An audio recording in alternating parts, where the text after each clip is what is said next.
faithfully delivering value and interpreting great books from around the world. Hello, this is Sally's Book Club. Today, we're diving into the book, The Sino-Japanese Naval War of 1994. Many are familiar with this conflict, especially the heroic tale of Deng Xichang commanding the warship Ziwan to ram into the Japanese vessel Yoshino, a moment deeply etched in Chinese memory. The single quotation mark, Sino-Japanese Naval War, we're discussing is the seminal work of renowned naval historian Chen Yue. To craft his book, he traveled to Japan, gathering primary sources, then reconstructed the entire conflict through technical and tactical lenses, supported by meticulous details and data, revealing why the Beiyang fleet suffered such a devastating defeat. I'll break this down across 2 episodes. The war featured 3 major battles: Feng Island, Yalu River, and Wei Highway. In Part 1, we'll trace the Navy's development, compare pre-war strengths, then explore the battles of Feng Island and Yalu River. Part 2 continues Yalu River's aftermath and examines how the Beiyang fleet met its end at Wei Highway. Finally, we'll discuss why China lost and the war's lasting impact. All right, let's examine how both navies evolved. In one word, arms race. Initially, wealthier Qing held the advantage, but after abandoning naval development, Japan surged ahead by 1894. Let's unpack this. First, Qing China's side. During the 1840 Opium War, Qing officials witnessed Western naval supremacy firsthand. Then in 1874, Japan, once seen as insignificant, shocked Qing by invading Taiwan with its fledgling navy. This triggered Qing's first coastal defense conference, launching naval modernization. Qing allocated 4 million taels annually for warships, bases, and naval academies, marking coastal defense beginnings. But over the next decade, funding shortages and talent gaps slowed progress. In 1884, France annihilated China's Fujian fleet within 30 minutes at the Battle of Fuzhou, spurring Qing's Second Defense Conference. The council ultimately decided to overhaul the Navy, establishing the Admiralty Office in the central government to oversee the national fleet, marking the birth of China's modern Navy as an independent branch. In 1885, the 2 first-class ironclad warships, Dinjiwan and Zhenyuan, custom-built for Qing by Germany, were delivered. These warships were over 90 meters long with displacements exceeding 7,300 tons, making them the largest in Asia at that time. And with cruisers like Jiwan, Jingwan, Laiwan, and Jiwan delivered in subsequent years, a modern navy began to take shape. On December 17, 1888, the 14th year of Emperor Guangxu's reign, the court officially enacted the Beiyang Navy Regulations, formally establishing the fleet. At this point, the Beiyang Navy had 25 warships of various sizes and over 4,000 personnel, hailed as Asia's top fleet, far outpacing Japan in scale and strength. As a result, the court assumed coastal defense was secure and gradually slashed naval funding, leading to the Beiyang Navy's decline. By the time perceptive figures noticed, war loomed in May 1894. Before the conflict, Li Hongzhang inspected the fleet and reported to Emperor Guangxu. Japan, a small nation, still saves funds to buy large warships. Since the Beiyang Navy's founding 14 years ago, China hasn't added a single ship, only training hard with the existing 20-plus vessels. I fear it can't sustain. And Li Hongzhang's worries were very realistic. But the Qing court's mistakes were beyond fixing. Having covered Qing, let's now see how Japan caught up. In 1853, the Black Ships Incident occurred, where the U.S. forced Japan to open its doors with powerful warships, exposing Japan to modern naval might for the first time. In the early Meiji era, the Japanese emperor declared the Navy the top priority, but due to tight finances and army control over budgets, naval progress stalled. In 1874, after setbacks in invading Taiwan, Japan's government realized naval weakness and ordered the Fuso from Britain. And lastly, a Fuso from Britain. The Congo and Hihei ironclads were part of Japan's naval modernization, starting almost simultaneously with Qing's efforts. Over the next decade, successive Navy ministers argued East Asia's situation had changed and pushed for stronger naval buildup, but it was ignored until 1885, when Saito Judo became Navy minister and improvements began. 1885 was also the year when Qing's two first-class ironclads, Beiyang and Zhenyan, were delivered from Germany. In 1886, the Japanese Navy kicked off its first armament expansion plan, issuing naval bonds worth 17 million yen to build warships. That same year, the Beiyang Navy visited Nagasaki. Seeing Qing's massive ironclad warships really spurred Japan to ramp up its naval buildup. But building a navy costs big bucks. So, how to pay for it? In 1887, Emperor Meiji led the charge by donating 300,000 yen. Wealthy folks nationwide jumped in, raising 2.038 million yen in just 6 months, all poured into naval expansion. In 1888, after China's Beiyang Navy was officially formed, the Qing government halted warship purchases. Meanwhile, Japan's Meiji government rolled out a huge second 5-year shipbuilding plan, buying 6 new large warships from Britain and France. And by the eve of the Sino-Japanese War, Japan's Navy had 31 warships, all speedy and heavily armed, totally outclassing everyone. The Beiyang Navy. Unlike Qing, which focused on coastal defense, Japan aimed from the get-go to conquer vast oceans and spread its power far and wide. Basically, grab more land. First step for invasion was neighbor Korea, but back then, Korea was a Qing tributary state under Qing protection. In 1882 and 1884, Japan stirred up the Imo Incident and Gapsun coup in Korea, both crushed by Qing forces. Still, Japan didn't walk away empty-handed. In 1884, Japan backed Korea's pro-Japanese Geiwa Party in the Gapsun coup. Qing troops in Korea shut it down fast, but Japan used attacks on its diplomats as an excuse to push Qing hard.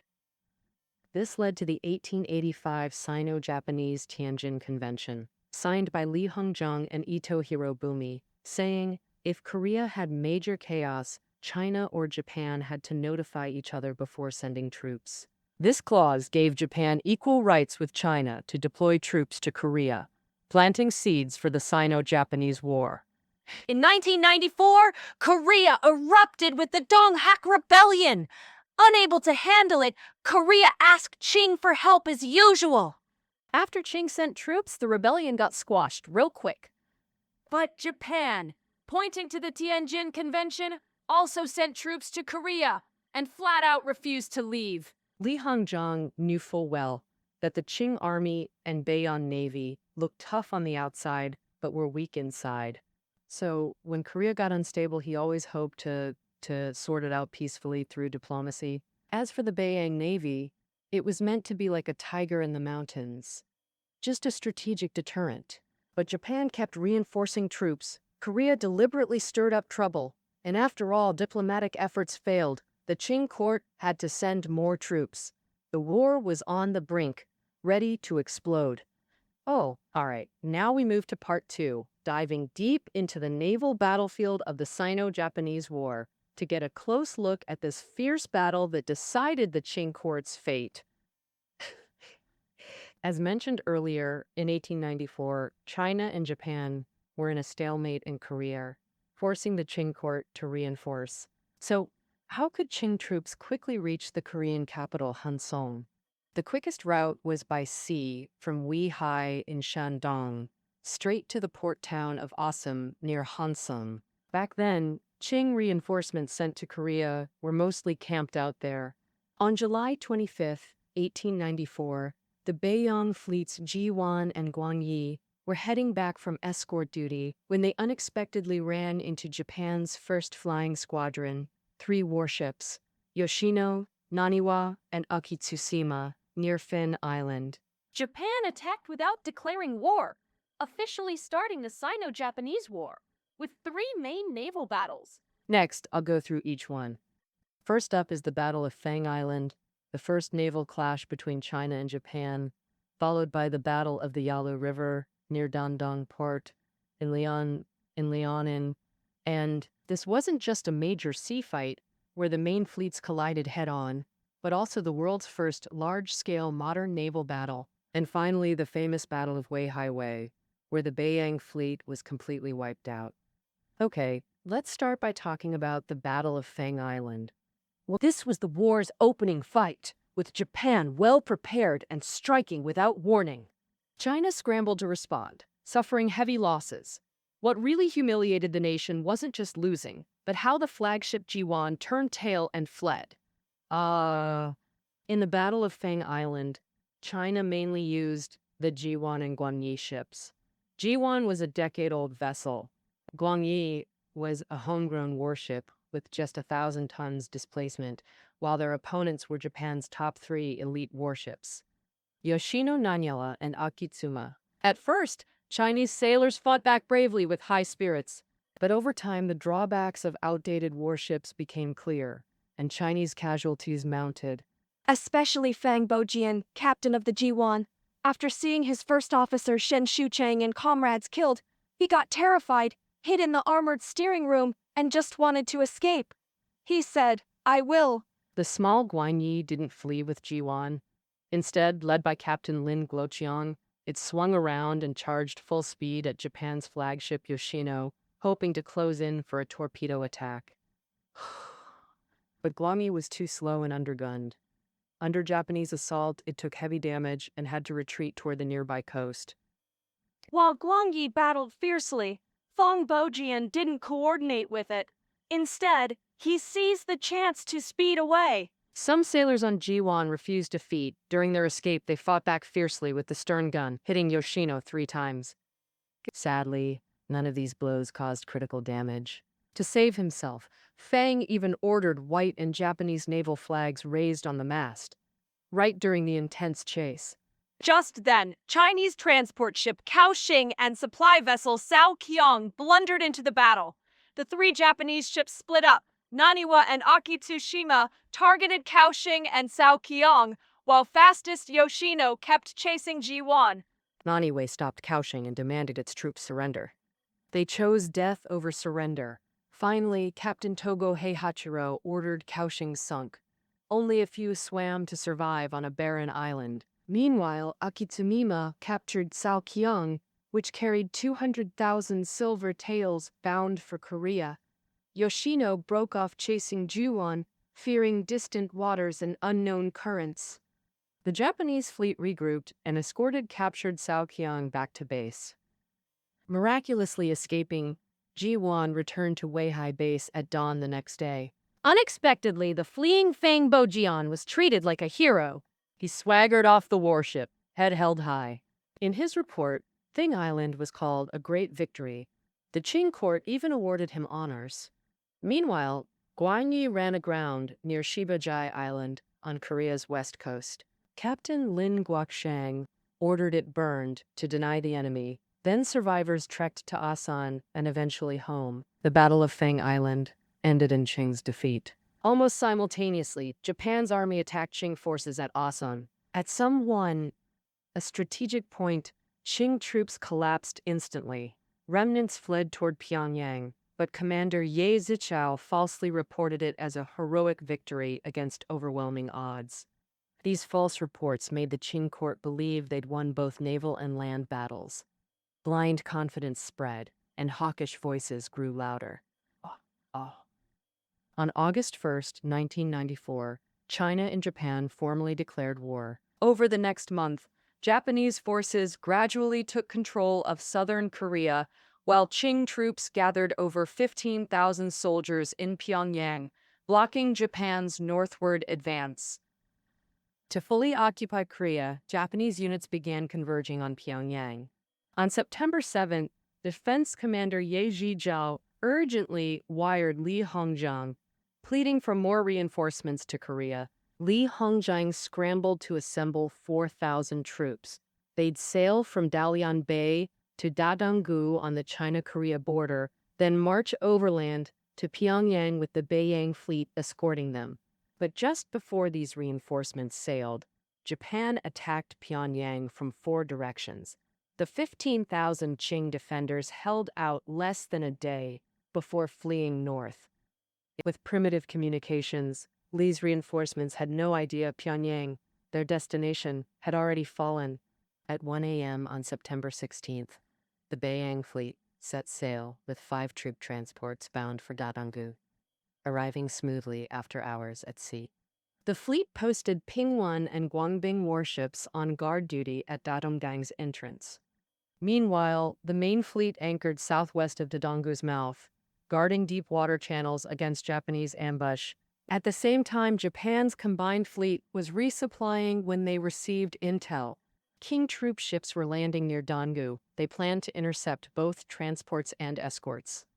But flawed intel suggested only 3 to 4 escort ships, so Japan sent just its first flying squadron and main force, not the full fleet.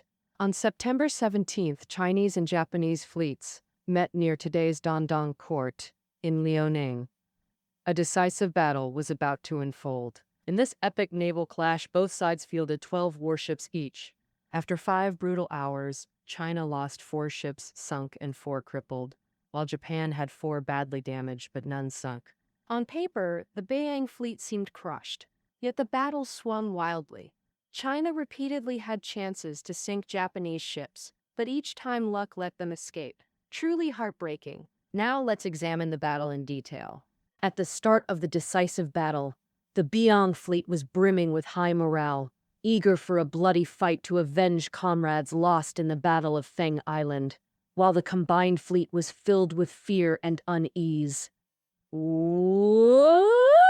To steady morale, Fleet Commander Ito Tsukiyuki allowed Japanese sailors to smoke after meals to calm their nerves. Upon spotting the Japanese fleet, Beiyang Fleet Commander Ding Ruchang immediately ordered to weigh anchor and engage. He knew he had to strike first, engaging the enemy as far as possible from Dadong-gu to protect the soldiers landing inside Dangong. When the Beiyang fleet weighed anchor to attack, it adopted a goose formation, advancing roughly in a double column.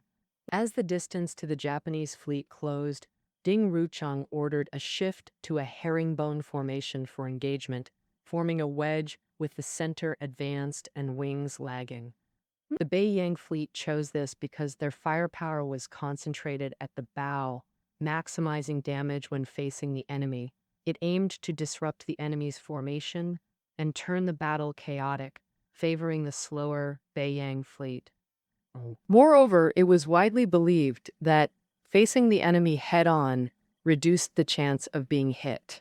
Facing the aggressive Beiyang fleet, the Japanese fleet deployed in a longitudinal single snake formation.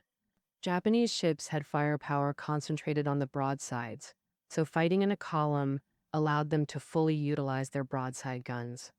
Additionally, Japanese ships were generally faster, and they decided to exploit this advantage by attacking from both sides. The Japanese main force engaged the Beiyang fleet head-on.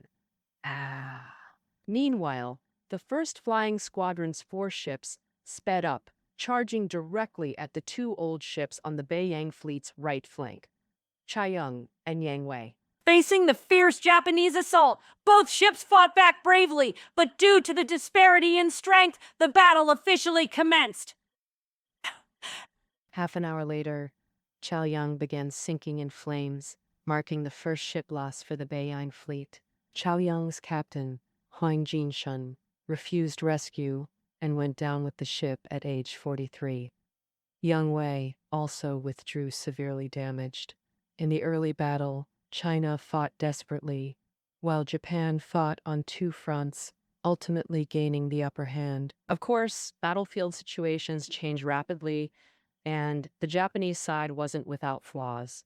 As the combined fleet's main force was about to pass in front of the Beiyang fleet, Ito Tsukiyuki ordered all ships to increase speed and make a sharp turn to port to engage with their left side guns, allowing the right side guns to rest. rest and regroup. But during maneuvers, Japan's slower, older warships fell behind, giving the Beiyang fleet a golden opportunity.